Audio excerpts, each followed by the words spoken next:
Hi friends, kitchen queen ಚಾನೆಲ್ಗೆ ಸ್ವಾಗತ. ಇವತ್ತು ನಾನು ನಿಮಗೆ ತುಪ್ಪದ ಅವಲಕ್ಕಿ ಹೇಗೆ ಮಾಡೋದು ಅಂತ ತೋರಿಸ್ಕೊಡ್ತಾ ಇದ್ದೀನಿ. ಬೇಕಾಗುವಂಥ ಸಾಮಗ್ರಿಗಳು: ಅವಲಕ್ಕಿ ಚೂಡ ಮಾಡುವ ಅವಲಕ್ಕಿ, ಈರುಳ್ಳಿ, ಸಣ್ಣಗೆ ಕಟ್ ಮಾಡಿರೋ ಹಸಿಮೆಣಸಿನಕಾಯಿ, ಹಸಿ ಕೊಬ್ಬರಿ ತುರಿ, ಕೊತ್ತಂಬರಿ ಸೊಪ್ಪು, ಸಾಸಿವೆ, ಜೀರಿಗೆ ಮತ್ತು ಸ್ವಲ್ಪ ಕಡಲೆ ಬೀಜ ಮತ್ತು ಸ್ವಲ್ಪ ಕಾಜು ಬೇಕಾಗುತ್ತದೆ. ಇದು ತುಂಬ ಟೇಸ್ಟಿಯಾಗಿ ತುಂಬ ಚೆನ್ನಾಗಿರುತ್ತದೆ. ಸ್ಕಿಪ್ ಮಾಡದೆ ವಿಡಿಯೋ ಪೂರ್ತಿಯಾಗಿ ನೋಡಿಕೊಳ್ಳಿರಿ. ಮೊದಲಿಗೆ ಒಂದು 4-5 ಸ್ಪೂನಷ್ಟು ನೀರನ್ನು ತೆಗೆದುಕೊಂಡು ಈ ರೀತಿ ಅವಲಕ್ಕಿಗೆ ಹಾಕಿ ಮಿಕ್ಸ್ ಮಾಡಿಕೊಳ್ಳಬೇಕು. ಬಹಳ ಹಾಕಬಾರದು, 3-4 ಸ್ಪೂನ್ ಹಾಕಿದರೆ ಸಾಕು. ಈ ರೀತಿ ಚೆನ್ನಾಗಿ ಮಿಕ್ಸ್ ಮಾಡಿಕೊಳ್ಳಬೇಕು. ಯಾರಾದರೂ ಮೊದಲಿಗೆ ನನ್ನ ಚಾನೆಲನ್ನು ನೋಡ್ತಾ ಇದ್ದರೆ ಸಬ್ಸ್ಕ್ರೈಬ್ ಮಾಡಿಕೊಂಡು ನೋಡಿರಿ ಮತ್ತು ಪಕ್ಕದಲ್ಲೇ ಇರೋ ಬೆಲ್ ಐಕಾನನ್ನು ಕ್ಲಿಕ್ ಮಾಡಿ ಆಲ್ ಅಂತ ಸೆಲೆಕ್ಟ್ ಮಾಡಿರಿ. ಗ್ಯಾಸ್ ಮೇಲೆ ಒಂದು ಪ್ಯಾನನ್ನು ಇಟ್ಟುಕೊಂಡು ಅದಕ್ಕೆ 2 ಸ್ಪೂನ್ನಷ್ಟು ತುಪ್ಪ ಹಾಕಿಕೊಳ್ಳಬೇಕು. ಈ ಅವಲಕ್ಕಿ ತುಂಬ ರುಚಿಕರವಾಗಿ ತುಂಬ ಚೆನ್ನಾಗಿರುತ್ತದೆ. ಈವ್ನಿಂಗ್ ಸ್ನ್ಯಾಕ್ಸ್ ಆಗಿಯೂ ಮಾಡಿಕೊಳ್ಳಬಹುದು ಮತ್ತು ಬ್ರೇಕ್ಫಾಸ್ಟಿಗೂ ಮಾಡಿಕೊಳ್ಳಬಹುದು. ಒಂದು ಸಲ ಟ್ರೈ ಮಾಡಿ ಹೇಗೆ ಬಂತು ಅಂತ ನನಗೆ ಕಮೆಂಟ್ ಮಾಡಿರಿ. ತುಪ್ಪ ಬಿಸಿಯಾದ ತಕ್ಷಣ 1 ಸ್ಪೂನ್ ಸಾಸಿವೆ ಹಾಕಿಕೊಳ್ಳಬೇಕು.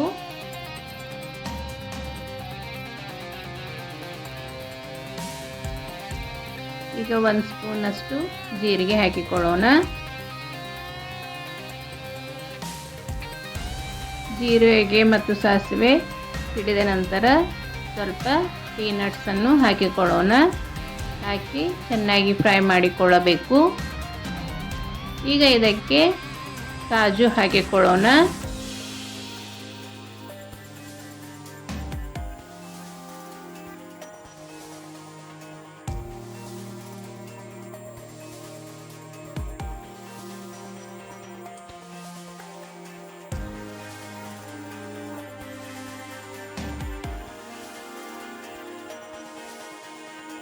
ಈಗ ಸಣ್ಣಗೆ ಕಟ್ ಮಾಡಿರುವ ಹಸಿಮೆಣಸಿನಕಾಯಿಯನ್ನು ಹಾಕಿಕೊಳ್ಳೋಣ.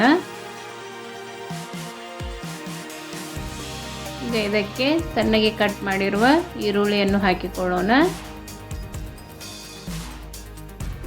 ಇದನ್ನೆಲ್ಲ ಚೆನ್ನಾಗಿ ಬಾಡಿಸಿಕೊಳ್ಳಬೇಕು. ನನ್ನ ಚಾನೆಲ್ನಲ್ಲಿ ಅನೇಕ ರೀತಿಯ ಈವ್ನಿಂಗ್ ಸ್ನ್ಯಾಕ್ಸ್ಗಳು, ಫೆಸ್ಟಿವಲ್ ರೆಸಿಪಿಗಳು ಇವೆ. ಒಂದು ಸಲ ಚೆಕ್ ಮಾಡಿ ಮತ್ತು ಪಕ್ಕದಲ್ಲೇ ಇರುವ ಬೆಲ್ ಐಕಾನನ್ನು ಕ್ಲಿಕ್ ಮಾಡಿರಿ. ನಾನು ಮಾಡುವ ಅಡುಗೆಗಳ ನೋಟಿಫಿಕೇಷನ್ ನಿಮಗೆ ಬರುತ್ತದೆ.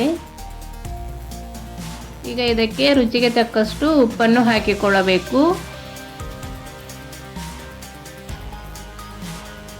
ಉಪ್ಪು ಹಾಕಿ ಚೆನ್ನಾಗಿ ಮಿಕ್ಸ್ ಮಾಡಿಕೊಳ್ಳಬೇಕು. ಈಗ ಅರ್ಧ ಸ್ಪೂನಷ್ಟು ಶುಗರ್ ಹಾಕಿಕೊಳ್ಳೋಣ. ಶುಗರ್ ಹಾಕೋದರಿಂದ ಟೇಸ್ಟ್ ತುಂಬ ಚೆನ್ನಾಗಿ ಬರುತ್ತದೆ.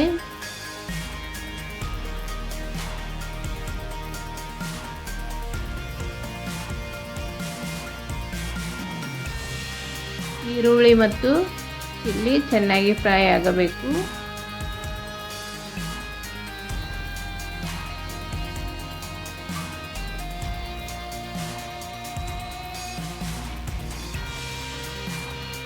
ಈಗ ಇದಕ್ಕೆ ಅವಲಕ್ಕಿಯನ್ನು ಹಾಕಿಕೊಳ್ಳೋಣ.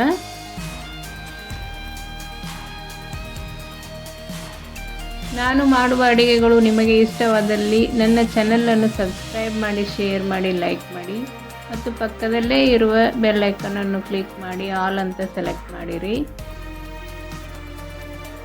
ಈಗ ಇದಕ್ಕೆ 1 ಸ್ಪೂನ್ ತುಪ್ಪ ಹಾಕಿಕೊಳ್ಳೋಣ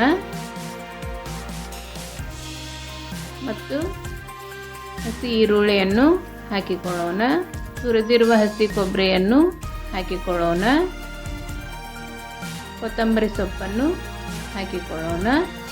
ಇದನ್ನೆಲ್ಲ ಹಾಕಿ ಚೆನ್ನಾಗಿ ಮಿಕ್ಸ್ ಮಾಡಿಕೊಳ್ಳಬೇಕು.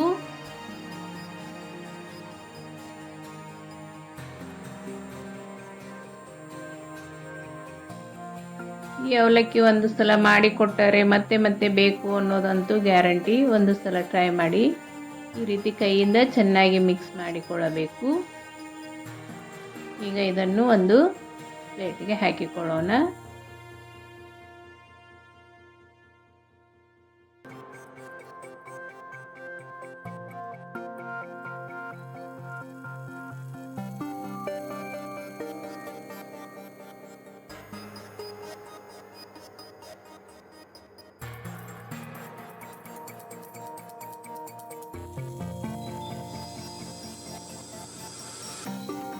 ಈಗ ತುಪ್ಪದ ಅವಲಕ್ಕಿ ರೆಡಿ ಆಯಿತು.